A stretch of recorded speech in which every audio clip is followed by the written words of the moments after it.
njengoba kade uthi bengifake nje umuntu yenziwa. Yeah. Ngiphinde ngafaka neyasemandaba. Ibifakwe yini? Ngibonela. Thisho yimi.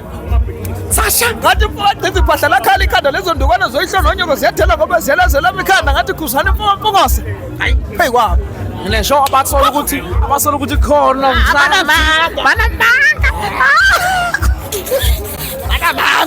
hayi mkhaya Sikhathwa abantu. mkhaya Thina singabantu abasebenza ngomlomo mkhaya. Abalandeli abahlalele basilande bangasilwisi singalwi. Akufuni uzulunke ntu uzozungibamba ubambelana engangibambi yena ngoba sisebenza kahle. ngoba sincokolisene nje sekufanele Mfethu inhlaka zu4. yeah Khona thina omadipani beyinkunzi. Kube khona inkunzi. Awusuka madoda zathi igobhe zangakithi. bathi igobho sasolo Usuka. mkhaya Kanti kufana nako ukuqanjwa lokho mkhaya awumane nje. vele kusukela kunikolo nje nombani kuthiwe mithatha Hayi mkhaya ngithokoza kakhulu mntanami. khala kithi ngaphandle kwe-podcast kupho kuye mkhaya Mfethu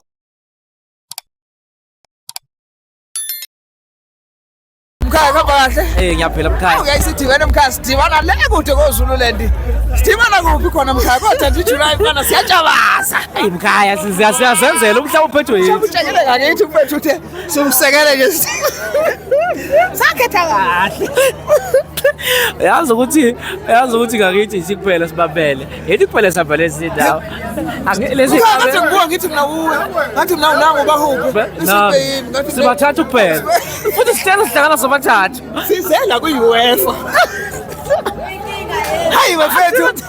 awusho ukuthi thina ngakithi yithi abantu abadlala kwi-UEFA Yithi mfethu into yokuphila, yithi into ephezulu ekhekheni. qala kithi namhlanje wangena wenza udume ngazo Mfowethu kuphoqa ngana kwethu ngikwesikhulu istage mfowethu ngikwi-Dandi July mfowethu sisemcimbini kaBabunala omkhulu ngendlela eyisimanga kuboshelwe kuthe mfowethu kuneyinkunzi zodwa njengoba ngisho nje ngithi sikwi-UEFA la ngoba abekho bonke omasikanda kuthiwanga babizwe bonke hayi khethiwe kufuna laba kuthiwa ompondo zihlanjiwe wezwa so nje mfowethu ngizizwa ngikhetheke kakhulu ukuba kulo mcimbi ofana nalo nakhona qhawula kithi kubuyisa into entsha kumaskandi yokuthi akudlala live kudlala live mfethu zikhala bukhoma ngike nganewari ngathi mina lento ka live kungekho endaweni evalelekile isound kanala angaze ngizwe isound efana nale ngizwe la ekhaya ithuli isikuti tempta nami umsindo angaza into enziwe umuntu yenziwe stage ngane enhlanhla nokuthi ufakwa yini base ngiyiphosa inkunzi ngithi yini yona Babulala namathisela ngimbuza ngithi mina umuntu wenziwe isungaphi lento uthi hayi asibonge uNkulunkulu ngithi mina hayi ngeke akahambi yedwa khona ngathi khona inyanga ihamba mangicabanga bawu3 mabengekho u4 abantu abafike kimi stage bethi lo muntu yini la idlalayo ulive noma imayimingi ngithi mina ulive baphika bathi hayi ngeke ulive lo ngithi mina ulive izikhala bukhoma ngenxa yokuthi abakholwa ukubuka indlela ekukhala ngakhona lapho nala uphinde wathi nami kule event yakhe akuhlonishwa umgqumeni yithi kulo kakhulu into ngaze sayibona mtshali yenzeka engakaze mntanami siyibone singaze sayibona mkhaya ngiyayiqala nje mina ukuthi uzoba ne-live performance ezohlonipha mude abangithi uyodlala isikhathi esingaphezulu kwe-hour kuhlonishwa nje ibhofu kuhlonishwa nje ibhofu kuyobe kudidilana lapho and kumnandi mkhaya siyixoxa nje lento ngiyayibona indodana yalo izobe ikhona ulusanda madoda izobe ikhona kanti uzobe khona uSiphe Wendidana kukhona umuntu mazwetshitshe hayi wemfowethu ngeke uzobe kushube kakhulu kushubile kanti mntanami ngibe nenhlanhla njengoba kade uthi bengifake nje umuntu yenziwa ngiphinde ngafaka neyasemandaba ibifakwe yini ngibonela thisho yimi Sasha ngathi mfowethu iphahla lakhala ikhanda lezo ndukwana zoyihlo nonyoko ziyathela ngoba ziyalazela imikhanda ngathi khuzana impongose hayi hey kwabo nginesho abasola ukuthi khona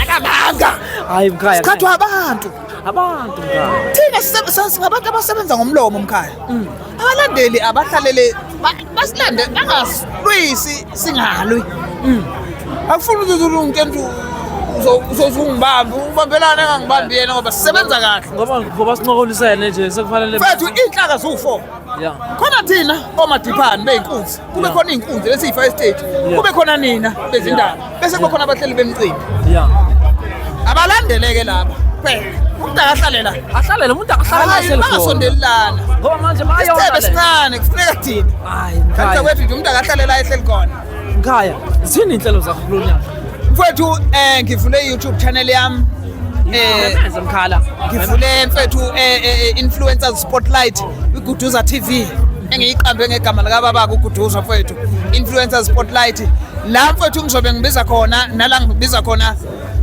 bonke osaziwayo abafana nathi nani abawoqhumetsheni uyabona mfethu abanganiselwanga ila ngizobe nami ngibanikeza khona iplatform ngokuba selector nokubuka ukuthi hayi i-influencer ngempela kunomthelela lo mpimbi njengawe nje Mkhaya uqhumetsheni indawo yangakithi ayivundile kosaziwayo nasemacikweni Mkhaya mina ngingakutshela ukuthi abantu abakunakile wena kakhulu akubona abangakini bakubuka bangakini wehlawenyuka kuthiwa ilento zabo yebo kodwa la emazweni ukubala kukhomba ukuthi khona i-recognition ngawo ngake nga-interview ikhulu Mkhaya lathi ngiyayifanisa igobhe lesi sengiyigobhe manje Mkhaya uyacabanga-ke usuwinile usuka madoda zazi igobhe zangakithi bathi igobhe zazolonke usuka kanti kufana nako ukuqanjwa lokho Mkhaya awumane nje vele kusukela kunikole nje nombani kuthiwe mithatha hayi Mkhaya ngithokoza kakhulu mntanami qala kithi ngaphandle kwe-podcast kubhukuye Mkhaya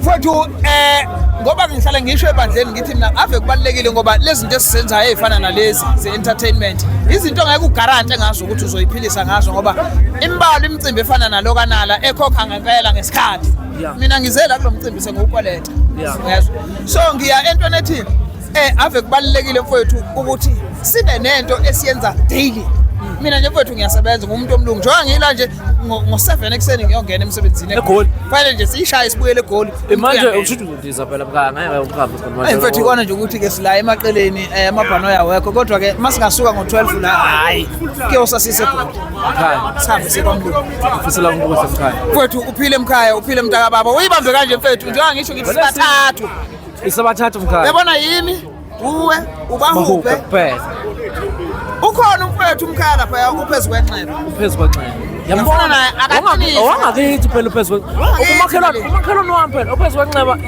kubona enakuzeneni ehholo ngala ngakomiya nakho mina umuzwa ngakithi ngalapha akasondele ukuthi isithebe esikhulu uwesabi isithebe esikhulu isithebe esikhulu akasodiba la sondela Mkhaya isithebe esikhulu wephezu kwenxeba ngena kofisha abakhulu uyabuka uyehleze comment uphezu kwenxeba wephezu kwenxeba ngena kofisha abakhulu hawu Mkhaya ngiyathokoza ukusaba uphile mfana wethu yezwa ngiyaqhawula kithi ngiyabonga ngifika ngihamba ngedwa Mkhaya yonke indawo one man ufika uhambe nje kanje hayi Mkhaya phela Washa umsebenzi angisabi phela mina ngahambi ngeke ngiyiphethe Mkhaya Mkhaya hayi welesi asibonga Mkhaya lazonke